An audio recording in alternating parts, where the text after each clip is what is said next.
या ठिकाणी टोमॅटोची आवक अधिक प्रमाणामध्ये झालेली आहे आणि बाजारभाव मात्र त्या मानाने म्हणाव्याशी मिळत नाही। आपल्यासोबत व्यापारी आहेत। साहेब नमस्कार, काय भाव मागताय? 4 पासून 5-5 पर्यंत। सध्या बाजारभाव थोडेसे 50-1 रुपयाने कमी झालेले आहेत। शेतकरी खूप काबाड कष्ट करून या ठिकाणी टोमॅटो विक्री करायला आणतोय आणि जर बाजारभाव डाऊन झाले तर शेतकऱ्याचं अर्थकारण पूर्णपणे कोलमडून जातं। एक चांगल्या प्रतीचा माल आहे, उन्हाळा खूप कडक आहे, खूप काबाड कष्ट करून शेतकऱ्यांना टोमॅटो विक्री करायला आणलं। हे बघा, एक नंबर माल आहे। ज्या मालाला बाजारभाव नक्की चांगला मिळायला पाहिजे। दादा नमस्कार, कुठलं गाव आहे? पिंपळवंडी। काय आहे ना? शेळके। काय भाव मागतायत?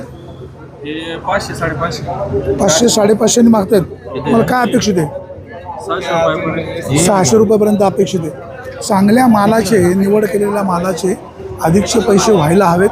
व्यापारी बांधवांनो, शेतकऱ्यांची फसवणूक करू नका। शेतकऱ्याच्या टोमॅटोचे पैसे झाले पाहिजेत। सध्या बाजारभाव थोडेसे 50-1 रुपयांनी कमी झाल्यामुळे शेतकरी आर्थिक अडचणीमध्ये आलेला आहे। नारायणगावच्या या टोमॅटो मार्केटमध्ये दिनांक 18 मे 2026 रोजी टोमॅटोची आवक साधारण 25,000 क्रेटच्या आसपास झालेली आहे आणि शेतकरी आपण पाहतोय गिऱ्हाईक नसल्यामुळे किंवा व्यापारी फारसे फिरकत नसल्यामुळे शेतकरी देखील टेन्शनमध्ये आहे। टोमॅटोला बाजारभाव किमान 600-650 रुपये जर मिळाला तर शेतकऱ्याचं झालेला खर्च कुठेतरी कव्हर होतोय, परंतु सध्या कालपासून बाजार कमी झाले।